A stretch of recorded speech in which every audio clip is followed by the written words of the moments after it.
Vamos a hacer un paréntesis con respecto a las causales de improcedencia para ver un diagrama de flujo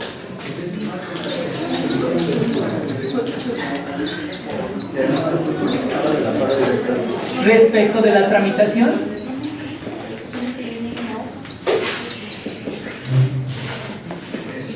del juicio de amparo, pero ahora va a ser del juicio de amparo directo.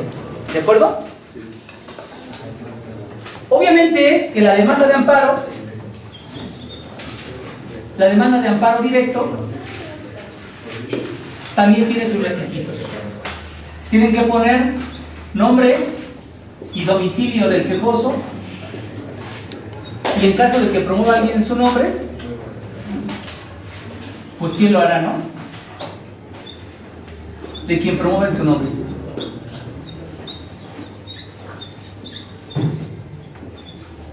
Nombre y domicilio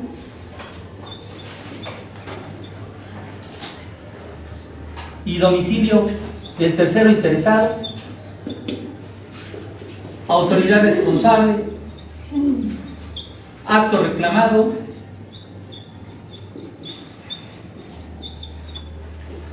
preceptos que contengan los derechos humanos violados,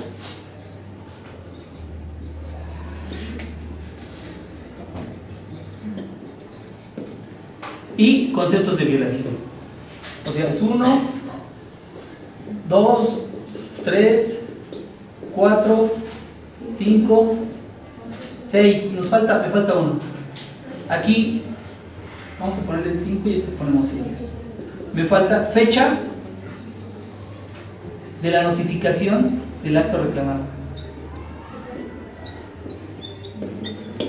¿De acuerdo?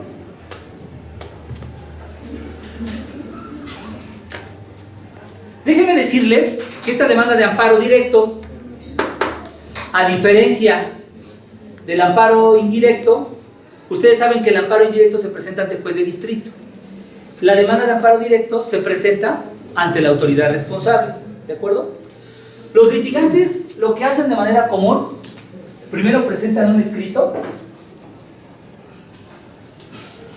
y en otro presentan la demanda de amparo. El escrito lo dirigen a la autoridad responsable y le dicen: fulanito, con la personalidad que tengo debidamente acreditado en mi carácter de actor o demandado o en representación del actor o demandado, te adjunto a la presente escrito mi demanda de amparo para que tú la presentes al tribunal colegiado. Y la demanda de amparo directo la dirigen a tribunales colegiados de servicio. ¿Me explico? ¿Por qué hacen esto? Porque como la demanda de amparo se tiene que presentar ante la autoridad responsable, por eso ponen un escrito anexo, en donde ponen como anexo, valga la redundancia, en el escrito ponen como anexo la demanda de amparo directo. ¿De acuerdo? Entonces quiere decir que en el escrito en donde se anexa la demanda de amparo, es un escrito normal, solamente concretizando y diciendo que se exhibe como anexo la demanda de amparo para que se le dé el trámite correspondiente. Al presentarlo ante la autoridad responsable, no solamente presenta la demanda de amparo, sino las copias de esta demanda de amparo para cada una de las partes. ¿De acuerdo? Quisiera hacerles un comentario al respecto. En la parte de acto reclamado dijimos que cuando el amparo es un amparo contra una norma general, teníamos que poner como autoridad responsable, como acto reclamado, en concreto la ley, reglamento, acuerdo general que se está reclamando, cualquier norma general, y ponemos una autoridad responsable y ponemos a la autoridad que promulgó esa ley o esa norma general. ¿De acuerdo? En el caso de la demanda de amparo directo, no ponemos como acto reclamado la norma general que vayamos a impugnar, ni señalamos como autoridad responsable a las autoridades que promulgaron la norma general. ¿Por qué razón? Porque si nosotros reclamamos dentro del acto reclamado una norma general, lo vamos a hacer valer solamente los conceptos de violación como una argumentación. Con esta simple argumentación en los conceptos de violación de la norma general que se está impugnando de inconstitucional y que además se aplicó en la norma, en la resolución reclamada, entonces la autoridad automáticamente el colegiado va a tener que pronunciarse sobre esa norma general. ¿Me explico? Entonces, por eso quisiera que tuvieran cuidado cuando se trate de impugnación de normas generales en amparo directo y en amparo indirecto. En amparo indirecto, ¿qué es lo que hago? Señalo la norma general como acto reclamado y además la autoridad que promulgó. Si quiero reclamar por vicios propios, de refrendo, de publicación, ya puedo llamar a otras autoridades, pero de acuerdo a la nueva ley de amparo, basta con solo promover la autoridad que promulgó la norma general. ¿De acuerdo? Aquí no. Si la sala responsable, si la junta responsable, ahí se fundó en la sentencia o durante el procedimiento por una violación procesal en una norma general que consideran que es inconstitucional, en consecuencia no tendrán en demanda de amparo directo que señalar como autoridad responsable la autoridad que promulgó esta norma general, ni tampoco señalar como acto reclamado la norma general que impugnen, por una razón muy sencilla. Porque el amparo indirecto, ustedes saben que hay una tramitación, ya lo vimos, en donde se fija una fecha para una celebración de la audiencia constitucional y se pide informe justificado. Aquí, precisamente como no hay autoridad responsable a la que promulgó la norma general, nunca se le va a pedir un informe justificado a la autoridad que promulgó la ley o la norma. ¿De acuerdo? Pero sin embargo, no se deja en estado de indefensión al quejoso, porque al momento que se pone como un alegato a los conceptos de violación, como un argumento, la autoridad tendrá que resolver sobre si es constitucional o no es constitucional la norma general en la que se apoyó la resolución reclamada o cualquier violación en el proceso. ¿De acuerdo? ¿Hasta ahí vamos siendo claros? Bueno. ¿Cómo comienza entonces el amparo indirecto? Bueno, pues comienza con la presentación de la demanda. La presentación de la demanda de amparo directo ante la autoridad responsable. ¿De acuerdo? Ya dijimos que lo podría hacer por un escrito aparte. Oiga, ¿usted cree que podríamos hacer en el mismo escrito? Bueno, lo pueden hacer, pero los litigantes lo hacen para que este escrito se quede ante la autoridad responsable y la demanda de amparo directo se vaya al colegiado. ¿De acuerdo? Bueno, se presenta ante la autoridad responsable y dijimos que con copia para cada una de las partes. Y aquí se da el primer supuesto. Puede ser que sí presenta con todas las copias, o puede ser que no presenta las copias. Si no presenta las copias, ¿qué es lo que hace? La autoridad responsable le requiere por 5 días para que exhiba las copias necesarias para correrle traslado a las demás partes. ¿De acuerdo? Y aquí pueden pasar dos cosas. Que sí las exhiba o que no las exhiba. Si no las exhibe, la autoridad responsable lo que tiene que hacer es mandar la demanda de amparo, el expediente, y le hace saber que no se exhibió las copias que pidió. Y aquí el tribunal colegiado puede hacer dos cosas. Efectivamente ver que no se exhibió las copias y entonces la tiene por no presentada la demanda. ¿De acuerdo? Esto quiere decir que la autoridad responsable no tiene facultades para no tener por presentada la demanda, aun cuando le falten las copias. ¿Por qué? Porque se lo tiene que decirle al tribunal colegiado. ¿De acuerdo? Si se exhiben las copias, si aquí el tribunal colegiado, aquí está el tribunal colegiado de circuito, ¿de acuerdo?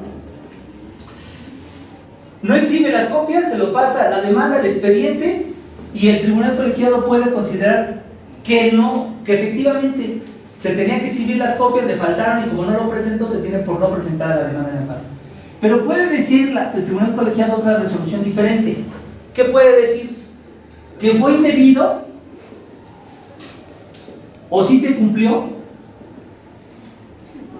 con las copias.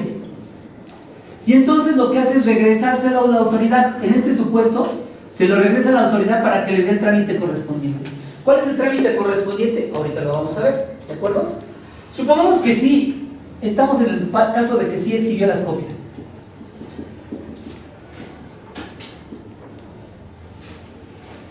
Entonces, se regresaría cuando el colegiado consideró que fue indebido o sí cumplió, para que se exhiban las copias, ¿de acuerdo? O también en este supuesto llegaríamos a este mismo punto, ¿de acuerdo? ¿Sí vamos entendiéndole o no le van entendiendo? ¿Sí van entendiéndole o me detengo? A ver, sí, Raúl. Cuando ya tiene el tribunal colegiado la demanda, todavía se pueden entregar las copias, así como que... No, o sea, si te dieron un término de 5 días y no les exhibió, el colegiado no le puede dar un término más, sino solamente tiene que verificar si fue debido o no fue debido. ¿Me explico? Porque el tribunal colegiado, la sala, la autoridad responsable puede considerar que le pidieron más copias de lo que en realidad necesitaba. Entonces le puede decir, ¿sabes qué? Pediste más copias de lo que en realidad necesitas, te regreso para que le des el trámite. ¿Cuál es el trámite correspondiente? Ahorita vamos a ver cuál es el trámite correspondiente. Lo mismo pasa en este caso, que si la autoridad responsable le dio los 5 días y si las exhibe, pues tienen que seguir con el trámite correspondiente. ¿Sí? ¿Van advirtiendo esto? Bueno, supongamos que sí exhibió las copias, tanto en este supuesto como en este supuesto o en ese supuesto. Entonces la autoridad responsable tendrá que acordar, primero, ordenar certificar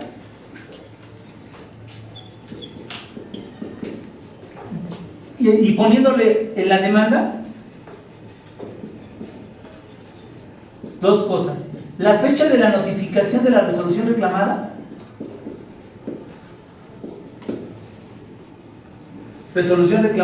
y son 3 cosas: los días hábiles e inhábiles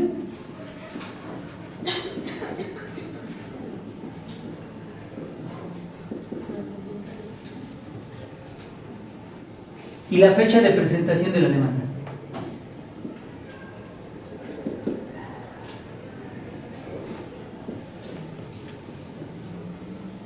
Va a ordenar notificarles a todas las partes de la presentación de la demanda,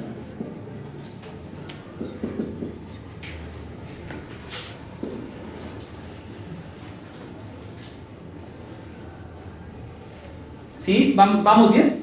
¿O me estoy yendo muy a prisa? ¿Vamos viendo? Bueno, ¿qué pasó? ¿Sí vamos bien? Bueno, y ordenar remitir la demanda y el expediente con las constancias de traslado de la demanda.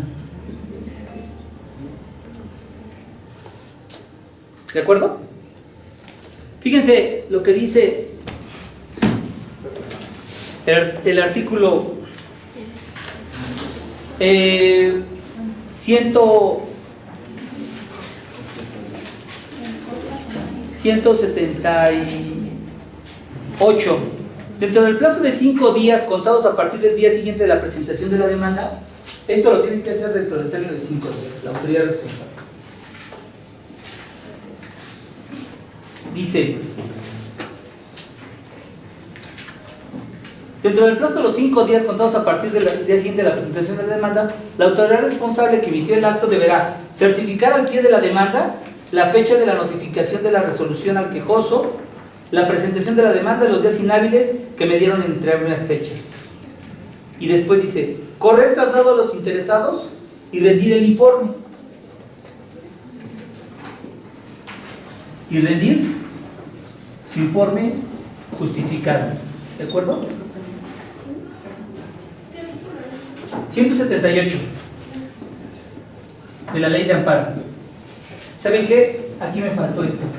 Si no exhibe las copias, envía la demanda, el expediente y el informe justificado.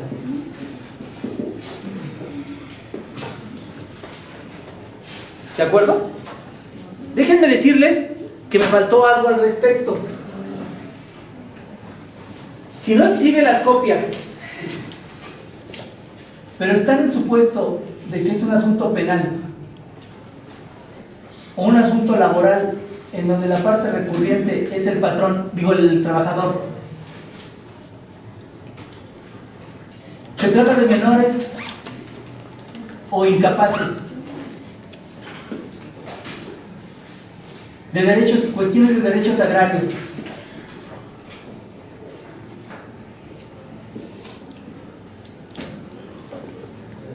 O la demanda se presentó vía electrónica. En este caso, de oficio,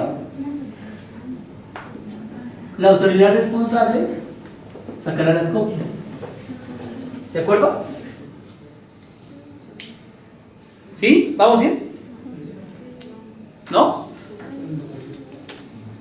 A ver, ¿qué es lo que no les queda claro?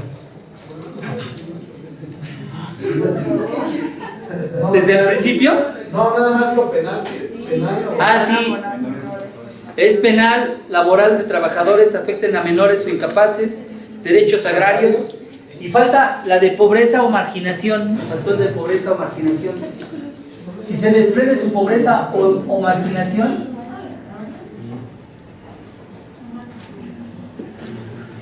la autoridad responsable de oficio sacará las copias. ¿De acuerdo? A ver, ¿qué duda tienen? ¿Mayra? ¿No? Sí, derechos agrarios. ¿De acuerdo? Ahora, ya que se remite, una vez que la autoridad cumple con esto y lo remite al Tribunal Colegiado de Circuito, el presidente del Tribunal Colegiado de Circuito tendrá que verificar lo siguiente: también la competencia. Porque puede ser que sea incompetente por cuestión de vía o por cuestión de territorio. Si es de vía, ustedes saben que es a vía indirecta y lo mandaría al juez de distrito. Como saben ustedes, el tribunal colegiado es una autoridad superior, razón por la cual el juez de distrito no podría cuestionar esa conducta y por lo mismo, entonces tendría que aceptar la competencia que le ordenó el tribunal colegiado. ¿De acuerdo? ¿Se acuerdan cuando platicamos de los impedimentos?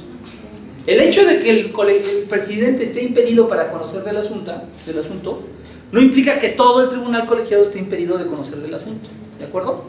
Entonces, no puede decirse que una de las cosas serían impedimentos o excusas, porque necesita estar excusado por lo menos 2 del tribunal colegiado.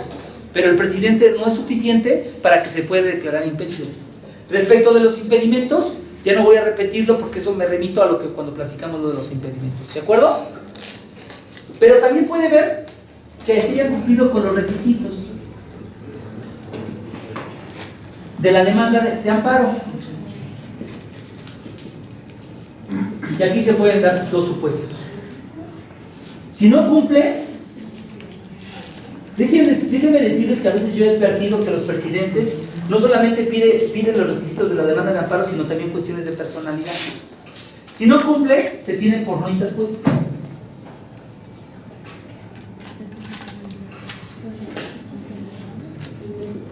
¿De acuerdo? Perdón, por no presentar. Por no presentar.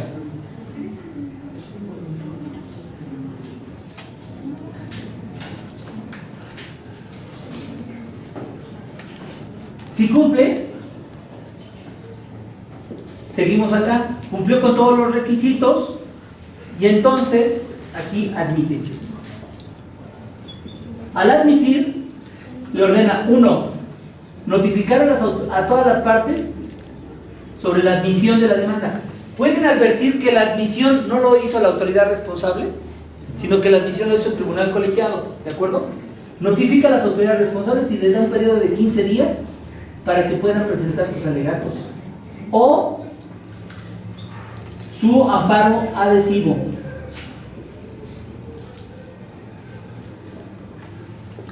¿De acuerdo? ¿Qué, perdón? 15 días. 15 días. ¿De acuerdo? ¿Hábiles o no hábiles? Hábiles. Fíjense lo que dice aquí en el artículo 179. El presidente del tribunal colegiado deberá resolver en el plazo de 3 días si admite la demanda, previene al quejoso o la desecha.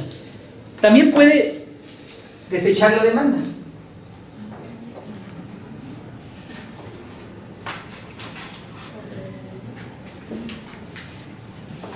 Ahora, Ustedes me pueden decir, oiga, pero ¿qué va primero? ¿Desechar la demanda o admitirla? Y yo les diría que es primero desechar la demanda.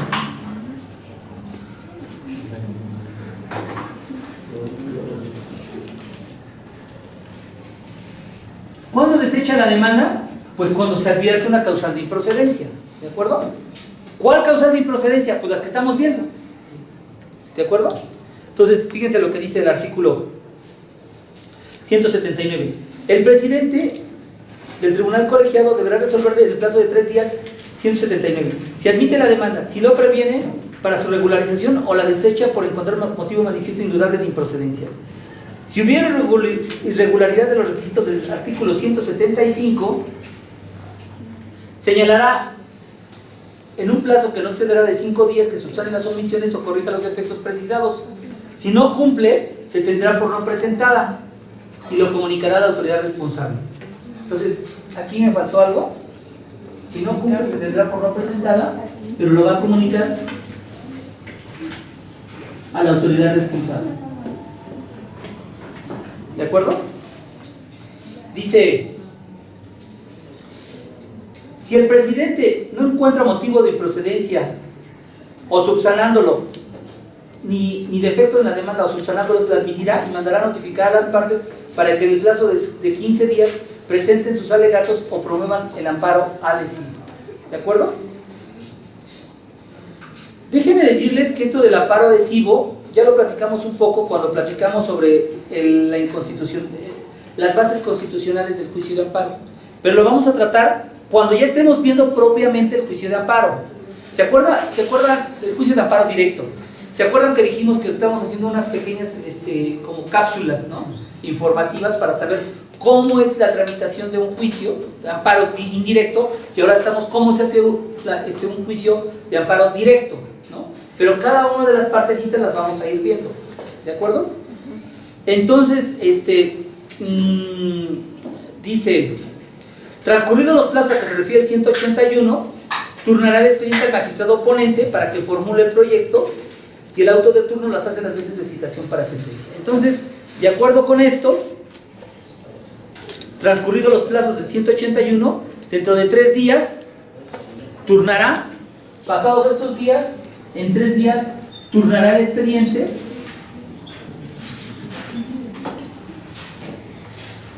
al magistrado oponente para que formule proyecto en el término de 90 días, a más tardar en el término de 90 días. ¿De acuerdo? Déjenme decirles que el tribunal colegiado está compuesto por 3 magistrados. Entonces van turnando de manera equitativa todos los asuntos para que hagan el proyecto correspondiente. En realidad, cada ponencia tiene de 3 secretarios o más. Quien formula el proyecto, el magistrado oponente lo revisa, ya que está de acuerdo o considera que este proyecto es el correcto, se los pasa a los otros magistrados y se hace una lista de sesión. Entonces, después de esto, ya que se presenta el proyecto, dice el artículo 183. Transcurridos los plazos a que se refiere el artículo 181, dentro de los 3 días siguientes, el presidente turnará el expediente al magistrado oponente que corresponda a fin de que formule el proyecto de resolución dentro de los 90 días siguientes. El auto de turno hace las veces de citación para sentencia. Este auto de turno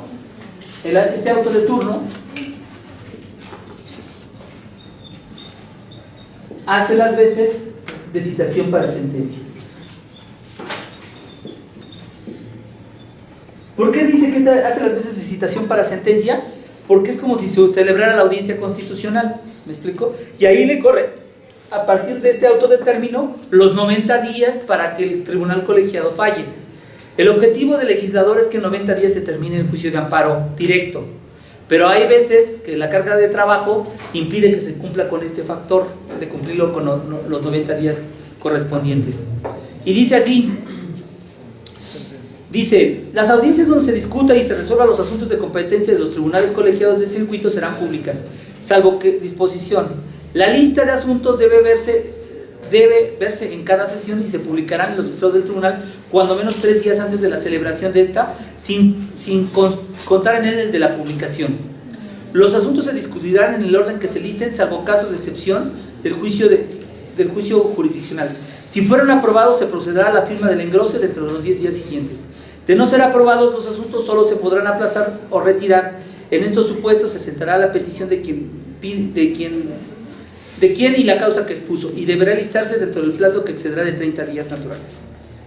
¿Qué es lo que pasa con esta citación? Bueno, que como les decía, cada magistrado tiene de 3 proyectistas en adelante. Entonces, el proyecto lo hace el secretario, el magistrado lo revisa de acuerdo a las constancias. Cuando está ya completamente seguro que ese es el sentido de la resolución, lo que hacen es juntar una lista, y normalmente son como 12 asuntos por semana para que pueda revisar los magistrados, y entonces hacen una lista de sesión. Esta lista de sesión, después de que ya tienen el proyecto, vamos a ponerla aquí.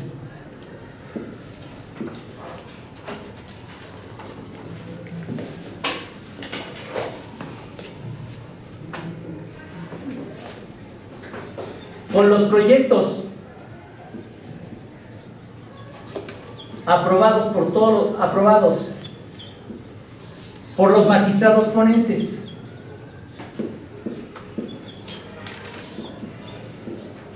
se hace la lista de sesión.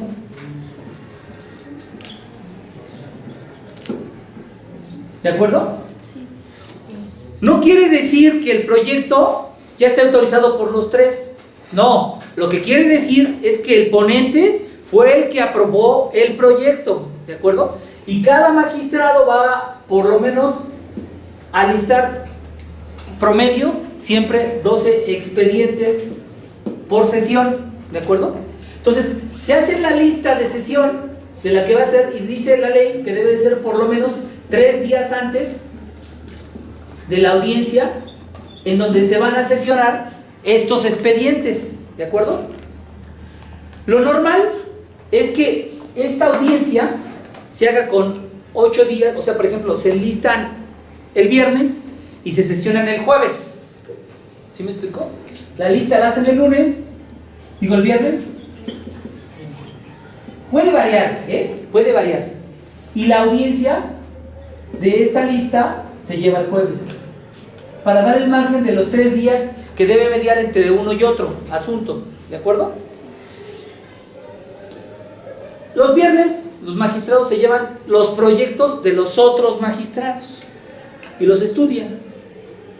Y en la audiencia pública, que después se ordenó que fuera grabada, los magistrados comienzan a sesionar de acuerdo al orden que se fueron publicando, ¿no? Normalmente se le pone a cada proyecto, por ejemplo, un número, ¿no? 1, 2, 3, 4, hasta el 12. Y cada uno de los magistrados tiene sus proyectos ahí. Ellos van a sostener el criterio que se está expuesto en el proyecto, ¿de acuerdo? Entonces, comienzan y dicen, asunto número 1. Y entonces el secretario da cuenta. Entonces dice el presidente, a ver, señor secretario, dé cuenta usted con el asunto. Se comienza a discutir el asunto 1, presentado por el magistrado fulano, y del fulano de tal quejoso contra tal autoridad. Y entonces dice, tiene el uso de la palabra el señor ponente, no, pues yo sostengo este criterio porque se debe de amparar, o se debe negar, o se debe de sobreseer por esta razón y esta razón. Y entonces el presidente del tribunal colegiado dice, se sujeta a discusión. Y entonces, dice un magistrado, yo quiero hacer mi planteamiento.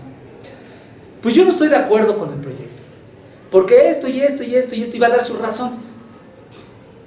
Y entonces le dicen al otro magistrado, señor, ¿usted qué piensa?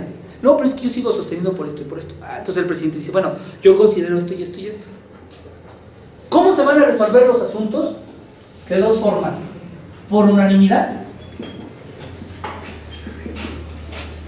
o por mayoría de votos.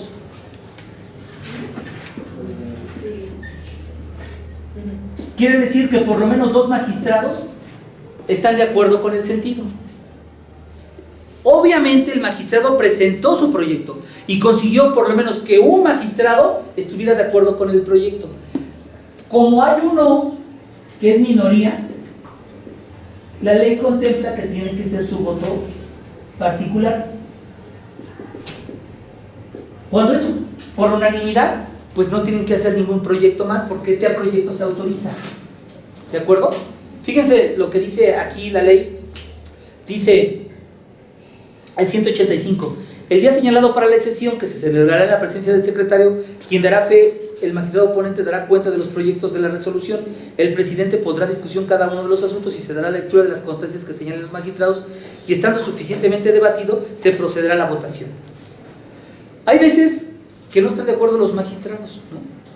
Y entonces los magistrados dicen, el magistrado presidente dice, ¿consideran suficientemente discutido el asunto? Y dicen, sí, yo considero, ya no puedo, ya di todos mis argumentos. Ah, bueno, entonces vamos a proceder a la votación.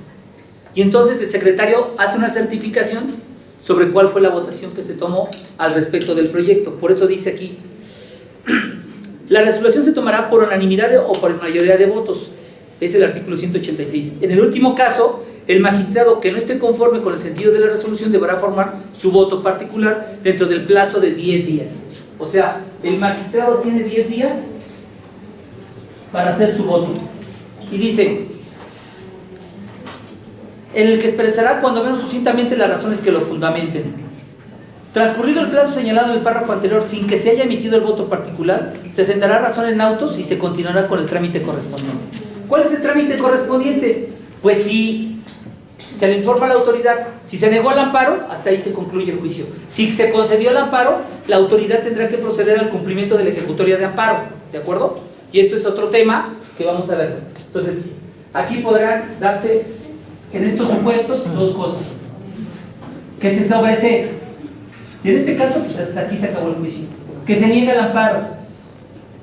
En este caso, también se acabó el juicio. Pero cuando se ampara, aquí lo que se va a tener que hacer es requerir a la autoridad responsable para que proceda a la ejecución y cumplimiento de la ejecutoria de amparo. ¿De acuerdo? Dice aquí, el 187, si no fuera aprobado el proyecto, pero el magistrado ponente aceptare las adiciones o reformas o propuestas, se procederá a redactar la sentencia en base a los términos de la discusión. Fíjense que puede suceder que al momento de que presentó el proyecto, los otros magistrados convenzan al magistrado ponente que su proyecto no debe de ser en ese sentido. Entonces lo que hace el magistrado es decir, ¿saben qué? Me convencieron sus argumentos. Retiro el proyecto para poderlo reformular de acuerdo a la discusión que tuvimos. Entonces, el asunto se retira, ¿para qué efecto? Para que pueda formular el proyecto. ¿Estamos o no estamos? Entonces, por eso dice aquí que si no fuera aprobado el proyecto, pero el magistrado ponente aceptarle las adiciones o reformas o propuestas, procederá a redactar la sentencia en los términos de la discusión. Si el voto de la mayoría fuere en sentido distinto al del proyecto, uno de ellos redactará la sentencia. Déjenme decirles que puede suceder que el proyecto presentado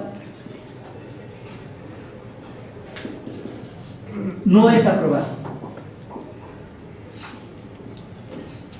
Y aquí puede presentarse varias cosas. 1. ¿Está de acuerdo con las adiciones y retira el proyecto? O bien, puede ser que a lo mejor una adición no es sencilla, o puede ser sencilla. Si es sencilla puede decir, oye, mira, yo estoy de acuerdo con esto, pero me parece que debemos de dar otro argumento más fuerte. Y entonces,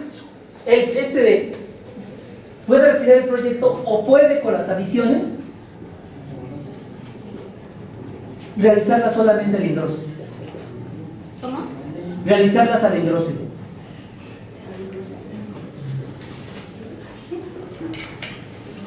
retiró el proyecto? Cuando el proyecto cambió completamente de sentido. Y entonces lo retira para reformularlo. O puede ser que sí se contiene con el sentido, pero tiene algunas adiciones, y cuando hace el engrose, ya pone las adiciones que los magistrados opinaron que no son el ponente. ¿Estamos de acuerdo? ¿Sí le van entendiendo o no?